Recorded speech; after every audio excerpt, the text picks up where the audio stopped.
बांग्लादेश की प्रधानमंत्री शेख हसीना, जिनकी चर्चा इस वक्त हर जगह हो रही है। बांग्लादेश में शेख हसीना की सरकार के खिलाफ हुए प्रदर्शनों के बीच भड़की हिंसा देखते ही देखते उग्र हो गई। इसका असर ये रहा कि हसीना को सोमवार को ही अपने पद से इस्तीफा देना पड़ा। इतना ही नहीं, हसीना एक सैन्य हेलीकॉप्टर के जरिए बांग्लादेश छोड़कर एक सुरक्षित ठिकाने की ओर रवाना हो गई। दूसरी तरफ बांग्लादेश की सेना ने देश में जल्द से जल्द शांति स्थापित करने और अंतरिम सरकार का गठन कराने पर जोर दिया है। चौंकाने वाली बात यह भी है कि शेख हसीना के साथ ये स्थिति कोई पहली बार नहीं है।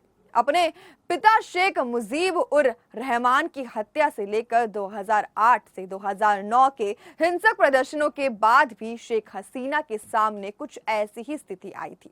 हालांकि हसीना हर बार चुनौतियों को चुनौती देते हुए सत्ता में लौट आई। शेख हसीना कौन है, उनका राजनीतिक इतिहास क्या है, सत्ता में आने के बाद से उन्हें किसका और कितना विरोध झेलना पड़ा, साथ ही 18 साल पहले ऐसी कौन सी घटना थी जिसके बारे में शायद ही आप जानते हो। नमस्कार दर्शकों, मैं सुम्बिका और आप देख रहे हैं द न्यूज़ 15।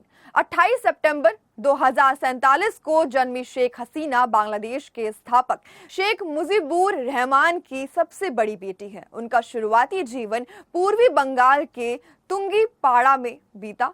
यहीं स्कूल से उन्होंने पढ़ाई लिखाई की और इसके बाद कुछ समय तक सेगुन बागीचा में भी रही। फिर उनका पूरा परिवार बांग्लादेश की राजधानी ढाका में शिफ्ट हो गया। शेख हसीना की शुरुआत में राजनीति में दिलचस्पी नहीं थी। साल 1966 में जब वह ईडन महिला कॉलेज में पढ़ रही थी, तब उनकी राजनीति में दिलचस्पी जागी। स्टूडेंट यूनियन का चुनाव लड़कर वाइस प्रेसिडेंट बनी। इसके बाद उन्होंने अपने पिता मुजीबुर रहमान की पार्टी अवामी लीग के स्टूडेंट विंग का काम संभालने का फैसला किया। शेख हसीना यूनिवर्सिटी ऑफ ढाका में भी स्टूडेंट पॉलिटिक्स में सक्रिय रही। शेख हसीना की जिंदगी में साल 1975 भूचाल की तरह आया। बांग्लादेश की सेना ने बगावत कर दी और उनके परिवार वालों के खिलाफ विद्रोह छेड़ दिया। 15 अगस्त 1975 को बांग्लादेशी तख्ता पलट के दौरान हसीना के पूरे परिवार की हत्या कर दी गई थी। इस जंग में शेख हसीना की मां, उनके पिता शेख मुजीबुर रहमान और 3 भाइयों समेत 18 लोगों को मौत के घाट उतार दिया गया था। उस वक्त शेख हसीना, उनके पिता और बच्चे यूरोप का दौरा कर रहे थे, जिससे उनकी जान बच गई। अपने परिवार को खो देने के बाद वे कुछ दिन तक जर्मनी में ही रहीं और हालांकि इंदिरा गांधी सरकार ने उन्हें भारत में शरण दी। वह अपनी बहन के साथ दिल्ली में करीब 6 साल तक रही। हसीना साल 1981 में बांग्लादेश लौटी। जब वो एयरपोर्ट पहुंची तो उन्हें रिसीव करने के लिए लाखों लोग आए। बांग्लादेश लौटने के बाद शेख हसीना ने अपने पिता की पार्टी को आगे बढ़ाने का फैसला लिया और साल 1986 में पहली बार आम चुनाव में उतरी।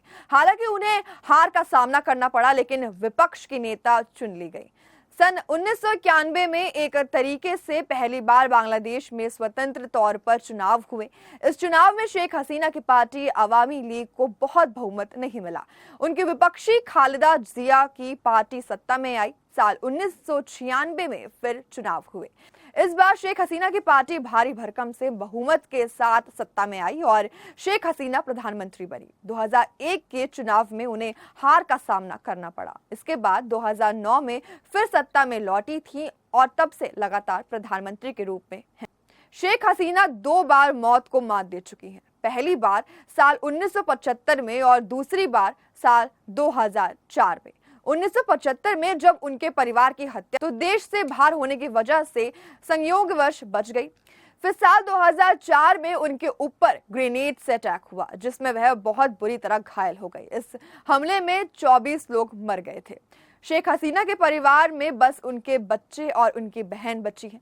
हसीना के 53 साल के बेटे का नाम साजिब अहमद वाजेद है, जो सूचना एवं संचार प्रौद्योगिकी मामलों पर बांग्लादेश के प्रधानमंत्री के सलाहकार के रूप में कार्य करते हैं। वहीं उनकी बेटी का नाम साइमा वाजेद है, जो विश्व स्वास्थ्य संगठन यानी कि WHO के लिए दक्षिण पूर्व एशियाई क्षेत्रों में एक डायरेक्टर के रूप में काम कर रही हैं। शेख हसीना की बहन शेख रेहाना सिद्दीकी उनसे छोटी हैं, जो बांग्लादेश अवामी लीग की नेता है। शेख हसीना के बेटे अमेरिका में रहते हैं। अमेरिका में रहने वाले साजिब ने फेसबुक पर एक पोस्ट किया जिसमें लिखा कि आपका कर्तव्य हमारे लोगों और हमारे देश को सुरक्षित रखना और संविधान को बनाए रखना है। उन्होंने ये भी कहा कि अगर शेख हसीना बांग्लादेश से बाहर निकलती हैं तो यहाँ का विकास और प्रगति सब खत्म हो जाएगी, बांग्लादेश वहां से वापस उठ पाएगा। तो हमारी आज की इस खास जानकारी बस इतना ही। देखते रहिए द न्यूज़ 15। वीडियो को लाइक, चैनल को सब्सक्राइब करना बिल्कुल ना भूलें।